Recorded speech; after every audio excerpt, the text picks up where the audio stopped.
Same है ना। अब इस वाले ब्रांच में अगर चले तो इस वाले ब्रांच में नेट कितना है, R1 प्लस R2, और इस वाले ब्रांच का कितना है, R3। तो यार किसका रेजिस्टेंस कम होगा, साफ साफ पता चल रहा है यार, R3 जो होगा वो R1 प्लस R2 से कम होगा। बात समझ में आ रही है ना, क्योंकि R3 और R2 इक्वल है और R2 में एक और ऐड हो रहा है R1, तो भैया इन दोनों का जो सम है वो R3 से तो ज्यादा होगा। तो ये जो दोनों पैरेलल में बल्ब लगे हुए हैं, इसमें अगर हम देखें पैरेलल में क्या होता है, जिसका रेजिस्टेंस कम होता है उसकी पावर ज्यादा होती है। तो बल्ब B1 और B2 के कंपैरिजन में, दोनों के कंपैरिजन में B3 की पावर ज्यादा होगी। हेलो हेलो हेलो, सुनो मेरी बात मेरे प्यारे बच्चों, मेहनत का रास्ता भले ही लंबा होता है लेकिन उनकी मंजिल तय होती है, मंजिल उनकी डिफाइन होती है। तो मेहनत करने से मत डरिए, आपकी भी मंजिल तय है, आप जरूर पहुंचेंगे एक दिन। तो hello everyone, welcome to all in your channel Nandu भैया फिजिक्स वाले। आप सभी का स्वागत है आपके अपने चैनल नंदू भैया फिजिक्स वाले में।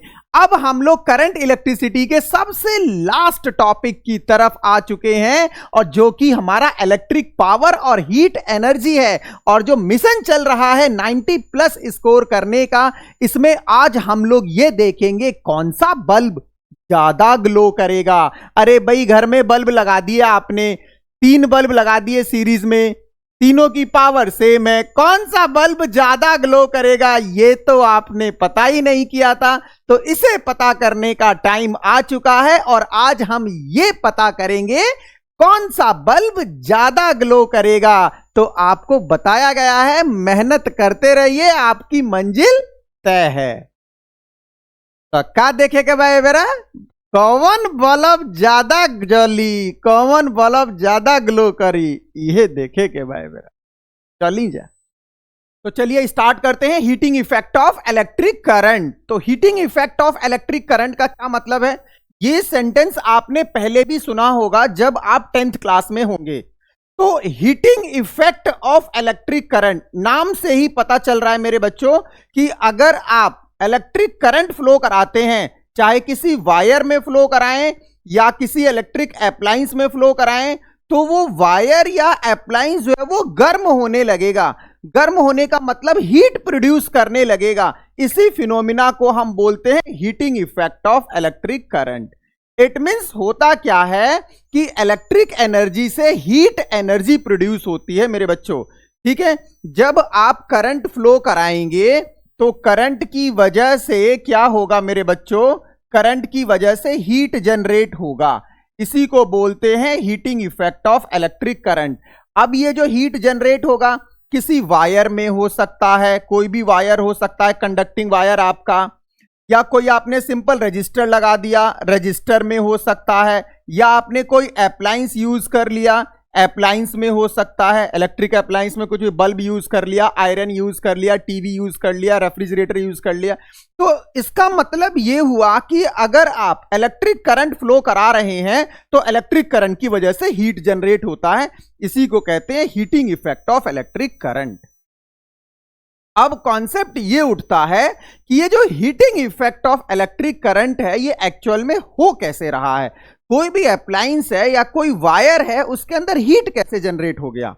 आपने तो इलेक्ट्रिक एनर्जी दी ना बैटरी की हेल्प से, या फिर कोई भी आप अल्टरनेटिंग सप्लाई भी दे सकते हैं, तो वहां से हीट कैसे जनरेट हो रहा है भाई। तो आइए समझते हैं जरा।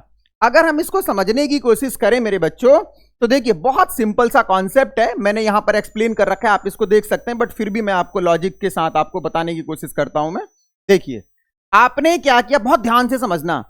आपने बेसिकली V वोल्ट की बैटरी लगाई, तो जब आपने V वोल्ट की बैटरी लगाई तो किसी भी कंडक्टर के अंदर जो फ्री इलेक्ट्रॉन्स थे, इस कंडक्टर के अंदर जो फ्री इलेक्ट्रॉन्स थे ये क्या होंगे, एक्सिलरेट होंगे, किस तरफ, टूवर्ड द पॉजिटिव टर्मिनल। इसका मतलब ये हुआ कि अगर मैं इसको पॉजिटिव बोलूं, इसको नेगेटिव बोलूं, तो ये पॉजिटिव टर्मिनल की तरफ एक्सिलरेट हुए। फाइनली मेरा कहने का मतलब है कि ये एक्सिलरेट हुए। कुछ इस तरीके से हो रहा है मेरे बच्चों, कुछ इस तरीके से, जैसे ये आपका कंडक्टर है और आपने यहां V वोल्ट की बैटरी लगा दी मेरे बच्चों, ये पॉजिटिव है और ये नेगेटिव है, तो जो इलेक्ट्रॉन है वो आपका पॉजिटिव की तरफ एक्सिलरेट होगा। तो एक्सिलरेशन का मतलब क्या होता है? एक्सिलरेशन का मतलब होता है इंक्रीज इन वेलोसिटी।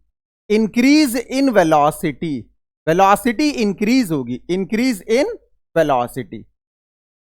इसका मतलब यह हुआ कि ये बहुत जल्दी जल्दी एटम और आयन से टकराएंगे। जिस एटम और आयन का ये पार्ट है उससे बहुत जल्दी जल्दी टकराएंगे। तो जब जल्दी जल्दी टकराएंगे तो इसका मतलब यह हुआ कि ये अपनी काइनेटिक एनर्जी को इंपार्ट कर देंगे एटम को और आयन को। तो काइनेटिक एनर्जी इंक्रीज हो जाएगी। अब जब काइनेटिक एनर्जी इंक्रीज होगी तो आप 11th क्लास में पढ़कर आए हैं, जो काइनेटिक एनर्जी होता है मेरे बच्चों, ये होता है 3/2 kBT। केबी क्या है? Boltzmann constant, T temperature.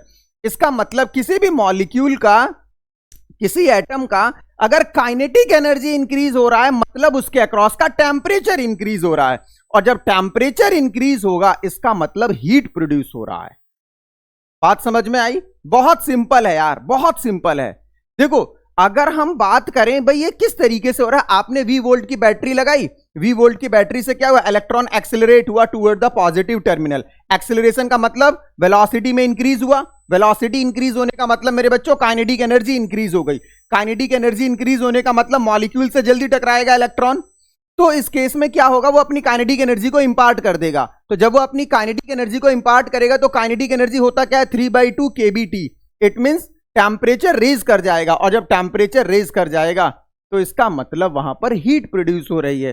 तो यही हमारा मेन कॉज होता है मेरे बच्चों, heating effect of electric current का। आप यहां से इसको कॉपी कर सकते हैं। आप समझ सकते हैं कि जब भी आप किसी इलेक्ट्रिक अप्लायंस में करंट फ्लो कराते हैं मेरे बच्चों, तो वो क्या होने लगता है? गर्म होने लगता है। इसी फिनोमिना को बोलते हैं heating effect of electric current. इसमें जो फर्स्ट एक मिस्टर साइंटिस्ट थे जिनका नाम था जूल का जो स्टेटमेंट है कि अगर आप किसी भी रजिस्टर आर के अक्रॉस टी टाइम तक कोई भी करंट I एम्पियर का फ्लो कराते हैं तो इसमें जो हीट प्रोड्यूस होगा that heat is H = I² RT। इसको डिटेल में देखते हैं, चलिए आइए जरा। अगर हम समझने की कोशिश करें कि किसी भी रजिस्टर के अक्रॉस हीट जनरेट हो कैसे रहा है भाई, तो अगर हीट जनरेट की हम बात करें मेरे बच्चों तो देखो किस हिसाब से हीट जनरेट हो रहा है, समझो जरा इसे। आपने एक रजिस्टर लिया, ठीक है, कोई भी रजिस्टर हो सकता है ये, इसकी वैल्यू R है। अब आपने इसको V वोल्ट की बैटरी से कनेक्ट कर दिया तो ये आपका पॉजिटिव हो गया और ये आपका नेगेटिव। मतलब A और B के अक्रॉस का पोटेंशियल डिफरेंस कितना हो गया? V हो गया। ठीक है मेरे बच्चों, अब A और B के अक्रॉस का जब पोटेंशियल डिफरेंस V हो गया तो मेरे भाई एक बात समझो यार, यहां से करंट फ्लो हो रहा है high potential to low potential. It means charge का फ्लो हम मान सकते हैं, चार्ज का मूवमेंट होता है, rate of flow of charge is called electric current. तो अगर मैं आपसे यह बात करूं कि A और B के बीच में टी टाइम में कितना चार्ज फ्लो हो रहा है, तो चार्ज का फॉर्मूला क्या हो जाएगा? Current into time. तो मैंने बोला कि जो चार्ज फ्लो होगा from A to B in time interval T, कितना हो जाएगा मेरे बच्चों? कितना होगा बताओ? Q = I × T। कोई प्रॉब्लम? बहुत सिंपल रहा। अब देखिए जरा, आप लोगों ने इलेक्ट्रोस्टैटिक में भी पढ़ा होगा कि होता क्या है कि जब भी हम किसी दो पॉइंट के बीच में जिनका पोटेंशियल डिफरेंस, जैसे मैं आपको अलग से करके दिखाता हूं, ये पॉइंट A है, ये पॉइंट B है। अब यहां पर मेरे को अगर किसी Q चार्ज को मूव कराना है तो वर्क डन कितना होता है? वर्क डन होता है charge into potential difference. Charge into potential difference होता है मेरे बच्चों, सही से समझने की कोशिश करो जरा। Charge into potential difference. तो अगर हम देखें कितना वर्क डन हुआ भाई बैटरी से, बैटरी जो हमारी वर्क डन करेगी इस चार्ज को मूव कराने में, एक्चुअल में जो वर्क डन होगा मेरे बच्चों, वर्क डन कितना हो जाएगा? देखो work done equal to charge into potential difference. तो पोटेंशियल डिफरेंस V था, चार्ज आपका कितना आया? I × T। अभी हमने देखा था इक्वेशन नंबर 1 से। तो फाइनली वर्क का जो फॉर्मूला हो जाएगा वो कितना हो जाएगा? VIT हो जाएगा। It means potential difference current into time. हम V = IR लगा सकते हैं, तो यहां से कितना आ जाएगा work done? I² RT। Basically ये जो बैटरी से जो वर्क डन हो रहा है ना, जो बैटरी की ये जो एनर्जी खर्च हो रही है, यही एनर्जी हीट के फॉर्म में जनरेट होती है मेरे बच्चों। तो जो बैटरी ने जो एनर्जी खर्च की, यही एनर्जी किस फॉर्म में कन्वर्ट होगी? हीट के फॉर्म में। तो H = I² RT। जूल्स में हम लोग जा सकते हैं और कैलोरी में अगर कन्वर्ट करना है तो 4.18 से आप डिवाइड कर सकते हैं। तो सिंपल रहा आपका, जो आर रजिस्टर है उसमें अगर टी टाइम के लिए आई एम्पियर का करंट फ्लो हो रहा है मेरे बच्चों, तो उस केस में कितना हीट जनरेट होगा, H equal to I square R T. किस हिसाब से जनरेट हुआ ये मैंने आपके सामने एक्सप्लेन करके दिखाया आपको, ठीक है। तो आपको इसका मतलब हीट समझ में आ गया कि हीट कितना प्रोड्यूस होता है किसी भी रजिस्टर आर के across. H equal to I square R T, current पर डिपेंड करेगा, रेजिस्टेंस पर डिपेंड करेगा, टाइम पर डिपेंड करेगा।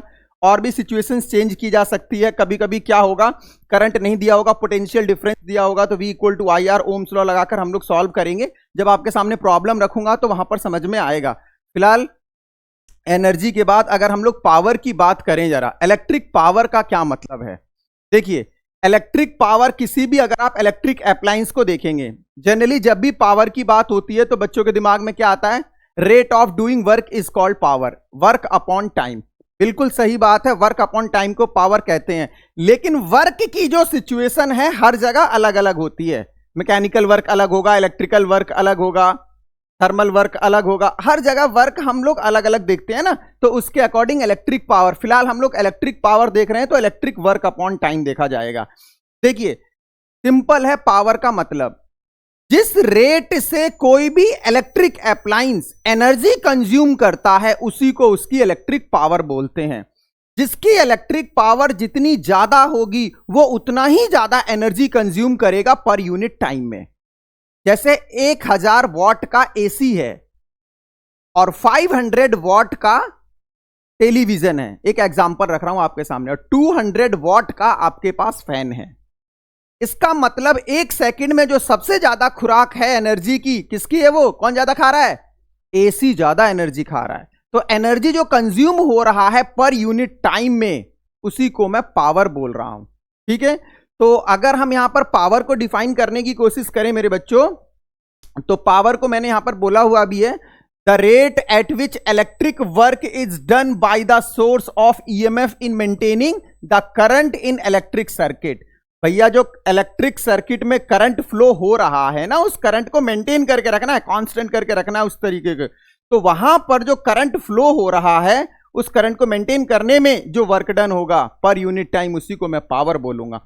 बाकी यहां सिंपल है बिल्कुल यार, जिस रेट से एनर्जी कंज्यूम हो रही है उसको पावर बोल रहे हैं, ठीक है। तो पावर का फॉर्मूला क्या हो जाएगा, वर्क अपॉन टाइम। अभी अभी देख कर आए हैं, वर्क का फॉर्मूला होगा हमारा V I T upon T, तो टी से टी कैंसिल आउट हो गया। पावर का फॉर्मूला हो गया मेरे बच्चों V इंटू आई, जो कि आप लोगों ने 10th क्लास में भी पढ़ा है। ओम्स लॉ के अकॉर्डिंग इसके हम अदर फॉर्म भी जनरेट कर सकते हैं। जैसे अगर मैं V equal to I R put कर दूं तो P equal to I square R भी हो जाएगा और P equal to V square by R भी हो सकता है। आप जिस फॉर्म में कन्वर्ट करना चाहें उस फॉर्म में कर सकते हैं। सिंपल अगर बात करें पावर की, जो SI यूनिट है, SI यूनिट आपको सभी को पता है वॉट होती है, 1 किलो वॉट में 1000, ये सारा डाटा है आप लोग देख सकते हैं। इसमें जो HP होता है, हॉर्स पावर 746 वॉट होता है, ठीक है। हमें जो क्वेश्चन देखने हैं वो क्वेश्चन क्या होंगे कि जैसे बल्ब को अगर हम सीरीज में लगा दें तो कौन सा बल्ब हाई ग्लो करेगा, कौन सा लो ग्लो करेगा, हीट कितना प्रोड्यूस होगा, इस पर हमें न्यूमेरिकल्स देखने हैं मेरे बच्चों। तो ये जो छोटे छोटे कॉन्सेप्ट्स हैं इनको मैं जल्दी से कंप्लीट कर दे रहा हूं, फिर हम लोग आगे की तरफ चलेंगे। रीडिंग्स का मतलब क्या होता है और यूनिट्स का मतलब क्या होता है। जैसे आप अपने घर में इलेक्ट्रिक अप्लायंस ऑपरेट करते हैं तो 1 महीने बाद क्या होता है, इलेक्ट्रिसिटी बिल आता है, बिजली का बिल आता है जिसको आपको पे करना होता है मेरे बच्चों, ठीक है। वो जो इलेक्ट्रिसिटी बिल आया है वो किस हिसाब से आया है, कितना यूनिट कंजम्पशन हुआ है, मैंने वर्ड यूज किया है यूनिट। तो यूनिट का मतलब क्या होता है मेरे बच्चों, इसको हम लोग सिंपल बोलते हैं किलोवाट आर भी बोलते हैं। किलोवाट आर का मतलब होता है कि अगर 1 किलोवाट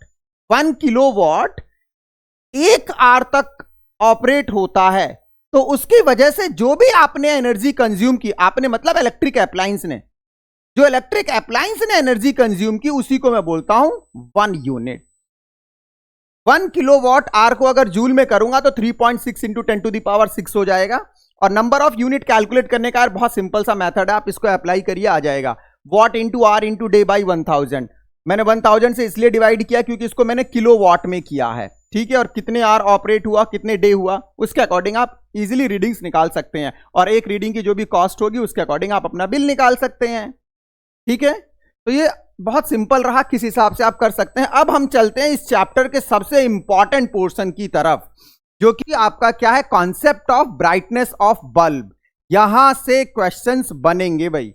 इसे समझाने से पहले मेरे बच्चों, मैं आप लोगों से एक बात पूछना चाहता हूं कि जैसे मानो कि आपने ये बल्ब परचेज किया और इस बल्ब पर लिखा हुआ है 220 वोल्ट और 100 वॉट। इसका क्या मतलब है मेरे बच्चों, बताओ जरा। इसका मतलब यह हुआ कि 100 वॉट का मतलब यह हुआ कि इसका जो एनर्जी कंजम्पशन है वो किस हिसाब से है, इस 100 वॉट के अकॉर्डिंग है। और 220 वोल्ट का मतलब यह हुआ इसको फुल ऑपरेट करने के लिए, मतलब 100 वॉट की ब्राइटनेस लेने के लिए आपको 220 वोल्ट पर ऑपरेट कराना पड़ेगा। अब ऐसा नहीं है कि आप बल्ब परचेज करके लेकर आए, कंपनी ने बोला है कि 220 वोल्ट पर ऑपरेट करना है और आपने अपने घर में आके लगा दिया 100 वोल्ट पर, और आप कह रहे हैं कि यार ये तो ब्राइटनेस ही नहीं दे रहा है। भैया वो अपनी फुल परफॉर्मेंस कब देगा, जब आप उसको 220 वोल्ट देंगे। बात समझ में आ रही है? 220 वोल्ट जब आप उस पर अप्लाई करेंगे तब वो अपनी फुल परफॉर्मेंस देगा, 100 वॉट के अकॉर्डिंग वो ब्राइटनेस को देगा। तो ये आपको समझ में आना चाहिए। तो देखिए, अगर मैं किसी सिंगल बल्ब की बात करता हूं, सिंपल मेरे पास एक बल्ब है, उस बल्ब की जो ब्राइटनेस है उसके पावर के डायरेक्टली प्रोपोर्शनल है, उसके पावर के डायरेक्टली प्रोपोर्शनल है। जितना ज्यादा पावर होगा उतना ही ज्यादा ब्राइटनेस होगा। अब क्या होगा, जो बल्ब की पावर है, जो बल्ब की पावर है इसको मैं अप्लाइड वोल्टेज के अकॉर्डिंग चेंज कर सकता हूं। मानो कि जैसे कोई 100 वॉट का बल्ब है और उस पर 220 वोल्ट लिखा हुआ है, तो 100 वॉट वो तभी देगा जब आप उसे 220 वोल्ट पर ऑपरेट कराएंगे। अगर आपने वोल्टेज चेंज कर दिया मेरे बच्चों, समझो सही से, आपने 100 वोल्ट कर दिया, 150 वोल्ट कर दिया, तो वो 100 वॉट का एनर्जी जो है वो कंज्यूम नहीं कर पाएगा, उसके अकॉर्डिंग वो ब्राइटनेस नहीं देगा। तो अगर आपने ऑपरेशनल वोल्टेज को चेंज कर दिया तो मेरे बच्चों पावर चेंज हो जाएगा। तो फिलहाल अगर हम एक परफेक्ट रेटिंग का एक बल्ब लेकर आते हैं तो ब्राइटनेस जो होगा वो पावर के डायरेक्टली प्रोपोर्शनल हो जाएगा। देखिए, इसमें मैं आपको एक कॉन्सेप्ट समझाने की कोशिश कर रहा हूं। जैसे इस क्वेश्चन में बोला गया है कि एक इलेक्ट्रिक बल्ब है जिस पर क्या लिखा हुआ है, 220 वोल्ट और 100 वॉट लिखा हुआ है मेरे बच्चों, 220 वोल्ट 100 वॉट। अब कह रहा है वो, what will be the change in brightness of the bulb when operates at 110 volt. भैया 220 वोल्ट लिखा था, आप उसे 110 वोल्ट पर ऑपरेट कर रहे हैं, तो ये बताइए ब्राइटनेस पर क्या फर्क पड़ेगा, मतलब पावर पर क्या फर्क पड़ेगा। आइए चलो देख लेते हैं इसको भाई, बहुत सिंपल रही है प्रॉब्लम।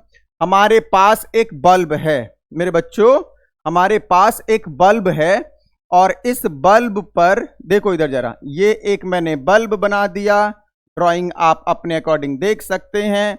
इस बल्ब पर 220 वोल्ट लिखा था और 100 वॉट लिखा था। इसको मैंने ऑपरेट करा दिया, किस पर ऑपरेट कराया मेरे बच्चों, बताओ जल्दी से। इसको मैंने ऑपरेट करा दिया 110 वोल्ट पर। ये जो बल्ब है सेम बल्ब है मेरे बच्चों, सेम बल्ब। पावर मुझे नहीं पता यहां क्या होगी, उसी के अकॉर्डिंग तो ब्राइटनेस चलेगी। तो यार ये जो बल्ब था, जब मैंने इसको यहां से यहां ऑपरेट करा दिया 110 वोल्ट पर, तो आपको बताना है पावर में क्या चेंज होगा, ब्राइटनेस में क्या चेंज होगा। यार बल्ब तो वही है ना, बल्ब थोड़ी बदल दिया आपने। आपने क्या किया, आपने घर का जो वोल्टेज था वो वोल्टेज चेंज कर दिया। यार कम वोल्टेज आ गई होगी किसी वजह से, तो बल्ब तो वही था ना, बल्ब चेंज नहीं हुआ। तो बल्ब का जो रेजिस्टेंस यहां है वही रेजिस्टेंस यहां होगा, रेजिस्टेंस नहीं बदलेगा। तो आइए जरा, मैं अगर यहां पर रेजिस्टेंस निकालना चाहूं बल्ब का, तो देखिए ये आपको P दे रखा है, ये आपको V दे रखा है। P V R में क्या फॉर्मूला होता है, P equal to V square by R। मेरे बच्चों R equal to V square by P, इसको सॉल्व करोगे तो ये हो जाएगा 220 इंटू 220 अपॉन पावर कितनी थी 100। सॉल्व कर सकते हैं हम लोग इसको, जो भी रेजिस्टेंस आए 22 इंटू 22 आ गया। अब यहां देखिए जरा, यहां पर मैं पावर कैलकुलेट करता हूं मेरे बच्चों, पावर कितना हो जाएगा, V स्क्वायर अपॉन R। भैया मैंने 110 वोल्ट पर लगा दिया, 110 वोल्ट पर लगा दिया। रेजिस्टेंस कितना है इसका, 22 इंटू 22 कितना आ गया भैया, 11 2 22, 11 2 22 कितना आ गया, 100/4 दैट इज 25 वॉट आया भाई बस। 25 वॉट। यार समझने की कोशिश करो, सेम बल्ब था 220 वोल्ट पर 100 वॉट के अकॉर्डिंग ब्राइटनेस दे रहा था, इतना एनर्जी कंजम्पशन हो रहा था। लेकिन जब मैंने 110 वोल्ट पर ऑपरेट कराया तो वो ओनली 25 वॉट की ब्राइटनेस देगा, 25 वॉट के अकॉर्डिंग एनर्जी कंज्यूम करेगा। तो मेरे बच्चों ब्राइटनेस क्या हो जाएगी, ब्राइटनेस कम हो जाएगी, बल्ब की परफॉर्मेंस जो है वो लो हो जाएगी। तो इसलिए बताया जाता है कि जो रेटिंग लिखी हुई है इलेक्ट्रिक अप्लायंस पर, अगर 220 वोल्ट लिखा हुआ है तो आप 220 वोल्ट पर ऑपरेट कराएंगे तभी बात बनेगी। आपने क्या कहा कि भाई एक एसी लगा लिया आपने, और एसी जो काफी अच्छा वाला लगा लिया, उस पर लिखा हो 220 वोल्ट पर ऑपरेट होना है। आपके घर की वोल्टेज कितनी है, 150 वोल्टेज आ रही है, और आप कह रहे हैं वो कूलिंग ही नहीं कर रहा। अरे भाई करेगा ही नहीं ना, वो नहीं करेगा। क्यों? क्योंकि उसकी परफॉर्मेंस डाउन हो गई। बिकॉज जो रेटिंग थी 220 वोल्ट पर जब आप ऑपरेट कराते तभी वो फुल रेटिंग पर आता। अब यहां से हम लोग को क्या करना है मेरे बच्चों, जैसे बल्ब है आपके पास, 3 बल्ब अलग अलग पावर के हैं, तीनों को अगर मैं सीरीज में लगा देता हूं तो आपको यह बताना होगा कि सबसे ज्यादा ब्राइटनेस कौन सा देगा। इसी तरीके से 3 बल्ब होंगे, तीनों बल्ब की पावर अलग अलग होगी, तीनों को मैंने पैरेलल में लगा दिया। अब बताओ किसकी ब्राइटनेस सबसे ज्यादा होगी। आइए देखते हैं, ग्रुपिंग ऑफ बल्ब को समझने की कोशिश करते हैं मेरे बच्चों। समझो जरा, अगर मैं ग्रुपिंग ऑफ बल्ब को बताऊं आपको, देखो यहां पर क्या हो जाएगा, ग्रुपिंग ऑफ बल्ब, या फिर सीरीज में ब्राइटनेस देखेंगे, ग्रुपिंग ऑफ बल्ब। बहुत सिंपल सा टॉपिक है और इंपॉर्टेंट भी है मेरे बच्चों, इंपॉर्टेंट भी है, तो थोड़ा सही से समझना इस चीज को। देखो आपके पास 3 बल्ब थे, आपके पास टोटल 3 बल्ब थे, और तीनों को आपने किस में लगा दिया मेरे बच्चों, सीरीज में लगा दिया। एक ये बल्ब है B1, दूसरा बल्ब आपका ये है B2, ये मैंने क्या बनाया भाई, बल्ब B2 बना दिया। ये मैंने बल्ब B3 बना दिया मेरे बच्चों, ये बल्ब मेरा B3 हो गया। तीनों की पावर अलग अलग हो सकती है, तीनों की पावर अलग अलग हो सकती है, और इसको मैंने कनेक्ट कर दिया एक V वोल्ट की सप्लाई से कनेक्ट कर दिया। ठीक है, बल्ब तीनों की पावर अलग अलग है मेरे बच्चों। जैसे मैंने बोला इसकी पावर P1 है, इसकी पावर जो है वो P1 है, इसकी पावर P2 है, इसकी पावर P3 है, इसका रेजिस्टेंस R1 है, इसका रेजिस्टेंस R2 है, इसका रेजिस्टेंस R3 है। एक बात सुनो ध्यान से, अगर यहां से I एंपियर का करंट फ्लो हो रहा है तो तीनों बल्ब में सेम करंट जाएगा, करंट चेंज नहीं होगा मेरे बच्चों, करंट चेंज नहीं होगा। तो अगर मैं कैलकुलेट करना चाहूं तो आइए जरा देखते हैं हम लोग क्या करते हैं। इसमें हमें देखना है कि कौन सा बल्ब ज्यादा ग्लो करेगा।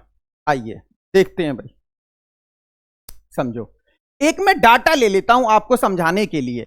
जैसे मैंने ये बोला कि जो बल्ब मेरा P1 था, ये जो बल्ब P1 है, मतलब जिसकी पावर P1 दे रखी है, इसकी पावर मैं बता देता हूं आपको। इसकी पावर मेरे पास 100 वॉट है, जिससे आपको आसानी से समझ में आ जाएगा। और इसी तरीके से ये जो P2 है, इसकी पावर 50 वॉट है, और इसी तरीके से जो P3 है मेरे बच्चों, इसकी पावर 25 वॉट है। ठीक है भाई, 220 वोल्ट लगाया हमने यहां से, 220 वोल्ट लगाया हमने यहां से, और इस बल्ब पर लिखा हुआ है V = 220 वोल्ट। इसी वाले बल्ब पर भी लिखा हुआ है 220 वोल्ट, इस वाले बल्ब पर भी लिखा हुआ है 220 वोल्ट। नो डाउट आपने यहां से 220 वोल्ट लगाया। यार सीरीज में है, ये 220 वोल्ट मिलेगा नहीं तीनों को, ध्यान रखना, सीरीज में वोल्टेज डिफरेंट होता है। टोटली आपने 220 वोल्ट लगाया है, जबकि इसकी रेटिंग क्या है, इतना पावर है और इतना 220 वोल्ट है। मतलब ये 220 वोल्ट कब, सॉरी 100 वॉट की पावर ये कब देगा, जब ये 220 वोल्ट पर ऑपरेट होगा मेरे बच्चों। समझने की कोशिश करिए जरा। आइए देखते हैं, चलिए यार मैं रेजिस्टेंस निकालता हूं जरा। यहां से मैं रेजिस्टेंस निकालता हूं R1। R1 कितना आ जाएगा भाई, R1 आ जाएगा V² P1। V1 ले सकते हैं यहां पर जो भी ऑपरेटिंग वोल्टेज है। इसी तरीके से R2 V2² कितना P2। इसी तरीके से R3 कितना हो जाएगा मेरे बच्चों, V3² कितना P3। हालांकि सभी का ऑपरेशनल वोल्टेज सेम दे रखा है मेरे बच्चों। आइए देखिए जरा, अब यहां पर अगर मैं R1 कैलकुलेट करता हूं तो R1 कितना है, R1 है आपका कितना आ जाएगा, वोल्टेज कितना है 220 × 220/100, तो ये आ जाएगा कितना 22 × 22। ठीक है, सॉल्व कर लीजिए, कितना आ जाएगा, कितना आ जाएगा, 484 आएगा, 484 ओम। पहले वाले बल्ब का रेजिस्टेंस कितना आ गया मेरे बच्चों, 484 ओम। आओ दूसरे वाले बल्ब पर चलते हैं। कितने वोल्टेज पर ऑपरेट होता, 220 इंटू 220 अपॉन पावर कितनी है इसकी मेरे बच्चों, 50। सॉल्व करिए जरा, कितना आ रहा है, सॉल्व करेंगे तो कितना आ जाएगा, सॉल्व करेंगे तो 2 4 जा 8, 2 8 जा 16, 2 4 जा 8, 968 ओम आ जाएगा, 968 ओम। इसी तरीके से R3 जब आप निकालेंगे मेरे बच्चों तो R3 कितना आ जाएगा, V3 220 इंटू 220, समझने की कोशिश करिए जरा आप। P3 कितना है, 25। इसको जब आप सॉल्व करेंगे तो ये आ जाएगा, कितना आ जाएगा, ये आ जाएगा आपका 2 8 जा 16, 2 6 जा 12, 3 2 9 जा 18, 18 और 1 9, 1936 आ जाएगा। कैलकुलेशन आप लोग देख लेना, अगर कोई मिस्टेक होगी तो उसमें वो कोई बहुत बड़ा इशू नहीं है, आप लोग देख सकते हैं। आइए जरा, अब आप देखिए जरा, यहां पर R2 कितना आया, यहां पर R2 जो आया वो ये आया, यहां पर R1 ये आया और R3 ये आया। ये तीनों बल्ब मेरे बच्चों सीरीज में लगे हुए हैं। तो जब ये तीनों बल्ब सीरीज में लगे हुए हैं मेरे बच्चों, तो तीनों बल्ब जब ये सीरीज में हैं, तो आप एक बात बताइए यार, पावर का जो फॉर्मूला लगाऊंगा मैं वो लगाऊंगा I²R।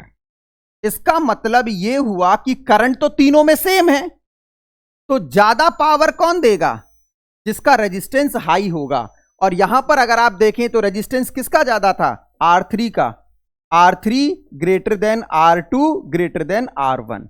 तो पावर किसको ज्यादा मिलेगी, P3 greater than P2 greater than P1।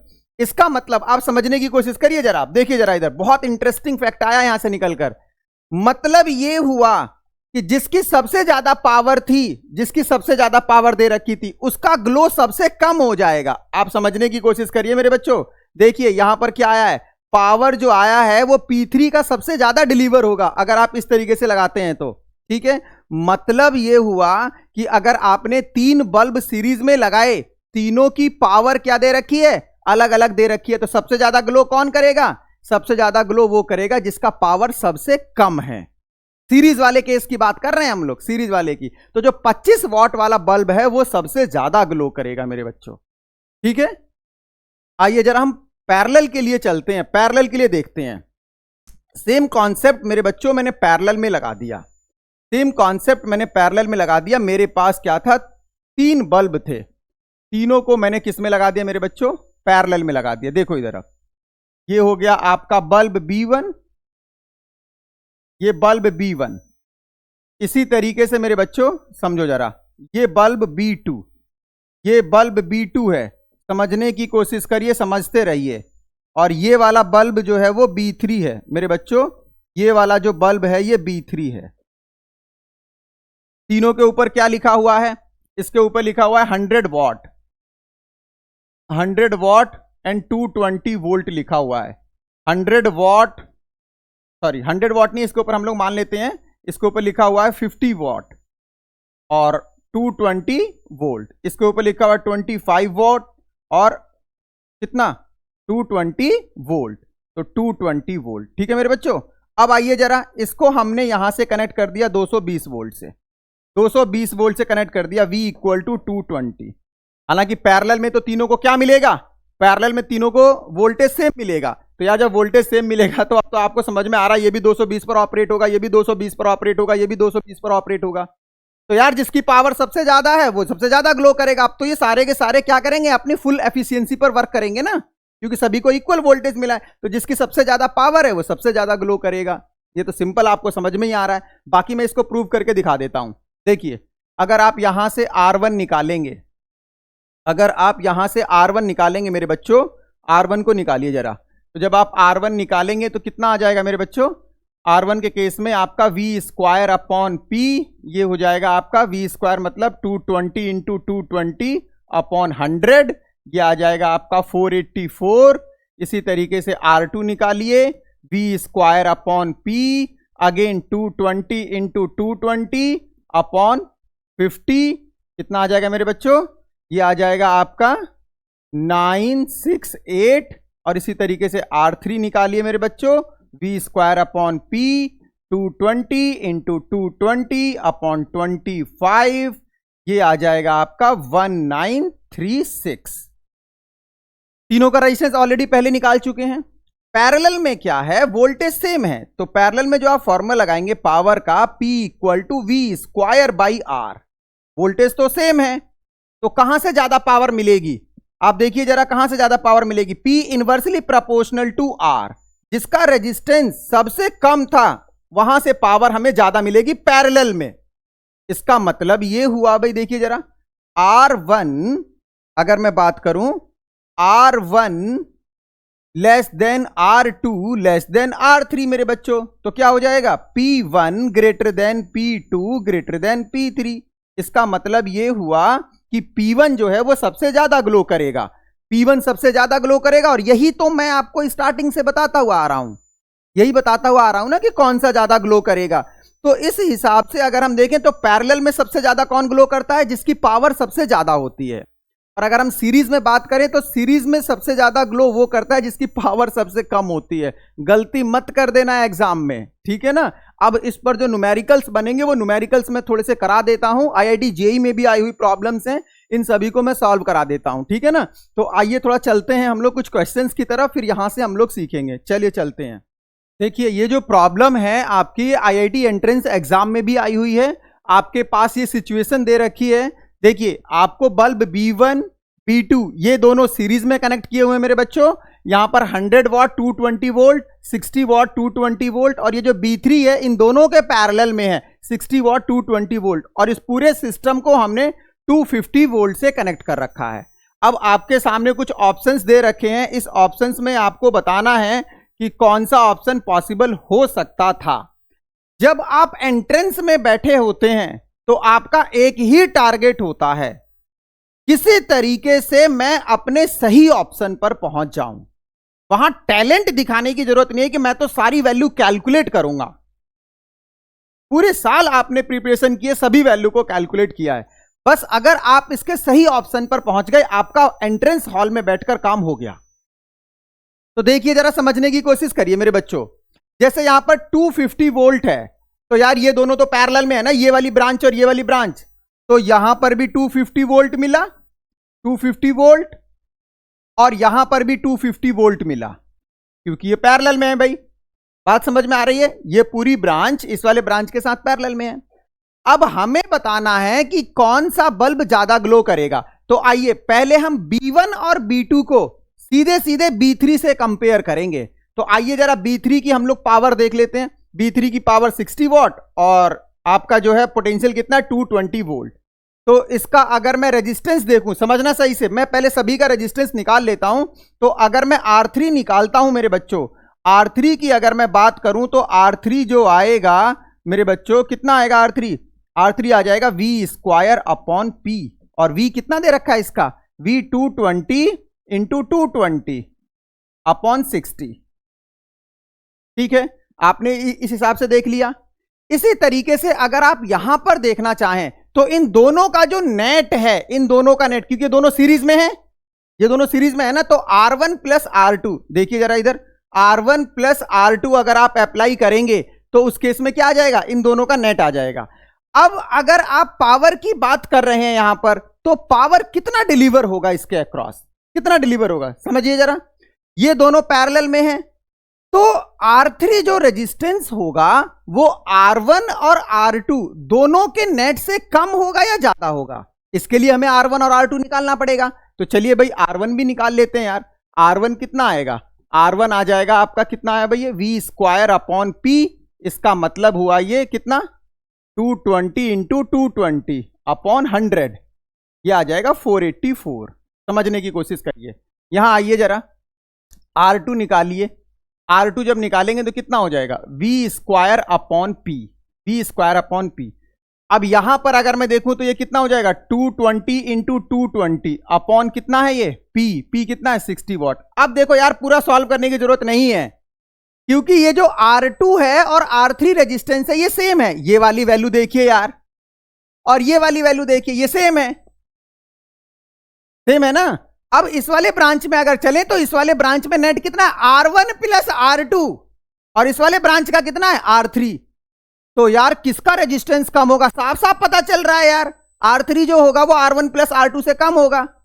बात समझ में आ रही है ना, क्योंकि R3 और R2 इक्वल है और R2 में एक और ऐड हो रहा है R1, तो भैया इन दोनों का जो सम है वो R3 से तो ज्यादा होगा। तो ये जो दोनों पैरेलल में बल्ब लगे हुए हैं, इसमें अगर हम देखें पैरेलल में क्या होता है, जिसका रेजिस्टेंस कम होता है उसकी पावर ज्यादा होती है। तो बल्ब B1 और B2 के कंपैरिजन में, दोनों के कंपैरिजन में B3 की पावर ज्यादा होगी। इसका मतलब ये हुआ W3 जो होगा वो ग्रेटर देन होगा W1 प्लस W2 से, ठीक है ना, दोनों की पावर से। अब हम लोग देखेंगे इनकी भी पावर निकाल सकते हैं। एक बार हम ऑप्शन की तरफ देखते हैं जरा। अगर मैं देखूं तो W3 सबसे ज्यादा एक ही ऑप्शन में है, तो मेरा काम तो हो गया, यहीं पर मैं टिक करके और आगे चला जाऊंगा। फिर भी अगर आपका मन है कि आप मुझे ये और बता दीजिए कि इन दोनों में किसकी पावर ज्यादा होगी जो डिलीवर होगा ब्राइटनेस के अकॉर्डिंग, तो भैया बहुत सिंपल है। अब ये दोनों तो सीरीज में हैं, तो सीरीज में पावर कौन ज्यादा डिलीवर करता है, जिसका रेजिस्टेंस सबसे कम होता है। कम होता है ज्यादा होता है, बताइए। जिसका रेजिस्टेंस सबसे ज्यादा होता है मेरे बच्चों, उल्टा मत कर देना, जिसका रेजिस्टेंस सबसे ज्यादा होता है। तो रेजिस्टेंस सबसे ज्यादा किसका आएगा, जिसकी पावर सबसे कम है। आपको बताया था ना सीरीज वाला 100, 50, 25, तो 25 वाला सबसे ज्यादा ग्लो कर रहा था, तो इसमें 100 वाट और 60 वाट, तो 60 वाट वाला सबसे ज्यादा ग्लो करेगा मेरे बच्चों। तो इसका मतलब W3 सबसे ज्यादा हुआ, उसके बाद फिर W2 का नंबर आता और सबसे कम करेगा W1। इस तरीके से आप कर सकते थे, बहुत सिंपल था। तो आप अपने कॉन्सेप्ट को सही तरीके से करिए और आसानी से क्वेश्चंस को कर सकते हैं। चलिए अब हम लोग थोड़ा सा और क्वेश्चन की तरफ चलते हैं मेरे बच्चों। देखिए जैसे कुछ प्रॉब्लम्स है इसमें बल्ब में, आपके पास इस क्वेश्चन में क्या दे रखा है, 3 बल्ब है आपके पास, तीनों बल्ब की रेटिंग दे रखी है मेरे बच्चों, तीनों बल्ब की रेटिंग आपको दे रखी है, जैसे 40 वाट, 60 वाट और 100 वाट। ये तीनों के तीनों बल्ब भैया 220 वोल्ट मेन से कनेक्ट हैं, सीरीज में कनेक्ट हैं। साफ साफ बोला गया है, are connected to the 220 volt mains which bulb will glow brightly if they are connected in series. अभी तो देखकर आए हैं, आंसर तो इसका बहुत सिंपल है भैया, जिसकी पावर सबसे कम है ना, जिसकी पावर सबसे कम है वो सबसे ज्यादा ग्लो करेगा। वो याद रखिए 100, 50, 25 वाला, 25 वाला सबसे ज्यादा ग्लो कर रहा था। अगर आपको कैलकुलेट करना होगा तो आप कैसे कैलकुलेट करेंगे, कैसे कैलकुलेट करेंगे भाई, तीनों बल्ब में आप बिल्कुल सिंपल है, इस तरीके से कर सकते हैं आप अपना इसको। जैसे एक बल्ब ये हुआ, दूसरा बल्ब जो है आपका ये है और तीसरा बल्ब जो है आपका ये है। इसमें ये हो गया 220 वोल्ट से कनेक्ट कर दिया मेरे बच्चों, 220 वोल्ट से, ठीक है। ये आपने कितना ले लिया, 40 वॉट वाला हो गया, ये 60 वॉट वाला हो गया और ये 100 वॉट वाला हो गया, ठीक है। सभी को हमने क्या किया है, 220 वोल्ट से कनेक्ट कर दिया है। तो आप क्या कर लीजिए, इसकी भी रेटिंग कितनी होगी, 220 होगी, लिखा होगा बल्ब पर, ये भी 220 वोल्ट लिखा होगा, ये भी 220 वोल्ट लिखा होगा। तो आप इन सभी का क्या कर लीजिए, रेजिस्टेंस निकाल लीजिए और फिर लास्ट में फॉर्मूला लगा दीजिए, P equal to I square R। Detail में जाने के लिए जो लेक्चर में हमारा चल रहा था सीरीज वाला, उसको देखिए, बिल्कुल सेम कॉपी करना है। तो इसमें कौन ज्यादा ग्लो करेगा, 40 वॉट वाला ज्यादा ग्लो करेगा। जो आपका 40 वॉट है ना, 40 वॉट वाला जो है उसकी ब्राइटनेस सबसे ज्यादा होगी, ठीक है। बहुत सिंपल। आइए थोड़ा नेक्स्ट क्वेश्चन की तरफ प्रॉब्लम देख लेते हैं। देखो ये जो प्रॉब्लम है ये heating effect of electric current से है। इसमें क्या बोला गया है, 2 wire A and B of the same material and having the same length. 2 wire हैं, दोनों का मटेरियल सेम है, मतलब रेजिस्टिविटी सेम होगी, लेंथ दोनों की सेम है, and have their cross sectional area are in the ratio 1:4। भाई क्रॉस सेक्शनल रेडियस जो है या क्रॉस सेक्शनल एरिया दे रखा है सीधे सीधे 1:4। अब आपको क्या बताना है, what would be the ratio of heat produced in these wire when the same voltage is applied. भाई वोल्टेज सेम रखा हुआ है मेरे बच्चों, समझो जरा। पहले तो मैं रेजिस्टेंस का रेशियो निकाल लेता हूं, R A upon R B. देखना जरा कितना सिंपल है यार, ये तो rho L A upon area, rho L B upon area, इससे ये कैंसिल आउट हो जाएगा, ये A1 एरिया, ये A2, तो कितना आ जाएगा, ये A2 upon A1, that is 4/1। Resistance का रेशियो कितना आ गया, 4/1 आ गया मेरे बच्चों। अब आइए जरा हीट देख लेते हैं यार। हीट वोल्टेज सेम है तो कौन सा फॉर्मूला लगाऊंगा मैं हीट का, I square R T. I की जगह मैं V square by R square रख देता हूं, इंटू आर इंटू टी। कितना हो जाएगा फाइनली, ये V square into T upon R. इसका मतलब ये हुआ अगर वोल्टेज भी सेम है और टाइम तो सेम रहेगा ही, तो हीट जो होगा वो इनवर्सली प्रोपोर्शनल टू रेजिस्टेंस मेरे बच्चों। तो H A upon H B equal to R B upon R A, और R B upon R A क्या हो जाएगा, R A upon R B कितना है 4/1, तो ये कितना आ जाएगा 1/4। ये आ जाएगा आपके हीट का रेशियो मेरे बच्चों। ठीक है, बहुत सिंपल प्रॉब्लम रही। चलते हैं एक और प्रॉब्लम की तरफ, नेक्स्ट प्रॉब्लम की तरफ चलते हैं मेरे बच्चों। देखो नेक्स्ट प्रॉब्लम में अगर हम देखते हैं, इसमें देखो क्या बोला गया है, 2 electric bulb P and Q have their resistance in the ratio 1:2। Resistance का रेशियो कितना है 1:2। They are connected in series, find the ratio of power dissipation in these bulb. भाई बहुत सिंपल प्रॉब्लम हो गई यार। ये दरअसल सिंपल इसलिए भी लग रहा होगा कि एग्जाम में इसी टाइप की प्रॉब्लम आई हुई है। ये सभी क्वेश्चंस मैं बोर्ड लेवल के ही करा रहा हूं, इसी वजह से क्या हो रहा है कि ये जो प्रॉब्लम्स हैं हमारी ये थोड़ी सी आपको सिंपल लग रही होंगी। जस्ट इसके बाद में एक एमसीक्यू का सेशन स्टार्ट करने वाला हूं, जिसमें हम लोग कॉम्पिटिशन में आए हुए क्वेश्चन करेंगे, तो वहां से आप क्वेश्चन को अप्लाई कर सकते हैं। आइए जरा इसके बाद अगर हम समझने की कोशिश करें, इसमें बल्ब का रेशियो बताना है, बल्ब में पावर का, तो ये कितना हो जाएगा, power of P upon power of Q कितना हो जाएगा यार, I² R होता है अपॉन I² R। यार करंट तो सेम है, तो जो रेजिस्टेंस का रेशियो है ना वही क्या हो जाएगा, पावर का रेशियो हो जाएगा 1/2। Simple problem. ठीक है, इसी तरीके से अगर हम देखें एक और प्रॉब्लम को करते हैं हम लोग। देखिए इस टाइप की प्रॉब्लम मैंने पहले भी करा दी और फिर से मैंने करा दिया। इसमें क्या हुआ कि एक इलेक्ट्रिक हीटर है, हीटर जो है आपका ये हो गया हीटर, और हीटर का जो डाटा दे रखा है आपको वो कितना दे रखा है, ये हीटर है, और दूसरा क्या है आपके पास बल्ब है। यहां पर एक बल्ब है, दोनों को किस में लगा दिया भाई, सीरीज में लगा दिया। सीरीज में किसके अक्रॉस लगा दिया यार, 220 के अक्रॉस लगा दिया, 220 के अक्रॉस। हीटर की रेटिंग क्या है 500 वॉट और 220 वोल्ट। अच्छा बल्ब की रेटिंग क्या है 100 what and 220 volt. Total supply कितनी लगा रखी है आपने 220 वोल्ट। क्या पूछ रहा है वो, आपको बताना है calculate the power consume by heater. Heater ने कितना पावर कंज्यूम किया। बहुत सिंपल है यार, हीटर कितना पावर कंज्यूम करेगा, जितना आपको दे रखा है। जैसे मानो कि 500 वॉट और 220 वोल्ट है, तो इतना पावर तो कंज्यूम नहीं करेगा, क्योंकि सीरीज में लगाया है, तो सीरीज में क्या होता है वोल्टेज डिस्ट्रीब्यूट हो जाएगा। तो आइए जरा हम इसको कैलकुलेट कर लेते हैं। कैसे करेंगे, यहां से सबसे पहले हम लोग क्या करेंगे, रेजिस्टेंस निकालिए आप। जब आप रेजिस्टेंस निकालेंगे तो रेजिस्टेंस कितना आ जाएगा, हीटर का रेजिस्टेंस अगर आप देखें तो हीटर का जो रेजिस्टेंस आएगा R इक्वल टू कितना V² अपॉन P। V कितना है मेरे बच्चों 220 इंटू 220, और पावर कितना है 500। तो ये कितना हो जाएगा, 00 से 00 कैंसिल आउट हो गया, 484 अपॉन 5। कितना आ गया इसका रेजिस्टेंस। अच्छा बल्ब का रेजिस्टेंस निकालिए जरा। बल्ब का रेजिस्टेंस अगर आप निकालते हैं तो ये कितना आ जाएगा, ये आ जाएगा आपका V² अपॉन P। और V कितना है आपका भाई, V कितना है 220 इंटू 220 अपॉन P कितना है 100। तो इससे कैंसिल आउट हो गया, ये आ जाएगा 484। अब आप एक बात देखिए, जैसे आपको यहां का पावर निकालना है मेरे बच्चों, तो यहां का जो पावर होगा वो पावर हो जाएगा, यहां का पावर कितना होगा P equal to I² R। यहां का पावर कितना होगा P equal to I² R। तो प्रॉब्लम कहां जाकर रुक गई, करंट पर। और करंट के लिए पहले मेरे को टोटल रेजिस्टेंस निकालना पड़ेगा, क्योंकि टोटल वोल्टेज दे रखा है। तो भाई टोटल करंट कैसे निकालूंगा मैं, देखिए जरा, पहले आप R नेट निकालिए। R नेट कितना हो जाएगा R1 प्लस R2। ठीक है, R1 कितना आया था यहां से हमारा 484 अपॉन 5, प्लस यहां कितना आया था 484। आप यहां से R नेट निकाल लेंगे, तो जब R नेट आ जाएगा तो करंट कितना आएगा V upon R net, V upon R net आ जाएगा। और उसके बाद आप सीधे सीधे यहां का पावर इस वाले फॉर्म में से निकालेंगे, और यहां का करंट दोनों में सेम होगी, रेजिस्टेंस आपने दोनों का अलग अलग निकाल ही रखा है मेरे बच्चों। बहुत सिंपल हो गया ये। ठीक है, तो इस हिसाब से आप लोग पावर के क्वेश्चंस को कर सकते हैं। पावर में ज्यादातर आपको एमसीक्यू क्वेश्चंस अप्लाई करने हैं। जस्ट इसके बाद अब मैं एनसीईआरटीज के कुछ एग्जाम्पलर के एमसीक्यू सेशन स्टार्ट करने वाला हूं, जो 1 शॉट में होगा। पूरा करंट इलेक्ट्रिसिटी का सारा एमसीक्यू 1 शॉट में मिलेगा। आप उस लेक्चर को पूरे डेडिकेशन के साथ देखना, फिर आपका कॉन्फिडेंस लेवल और हाई होगा। ठीक है, पावर और हीट एनर्जी से इतना बहुत है आपके लिए अगर आप बोर्ड एग्जाम के लिए जा रहे हैं तो।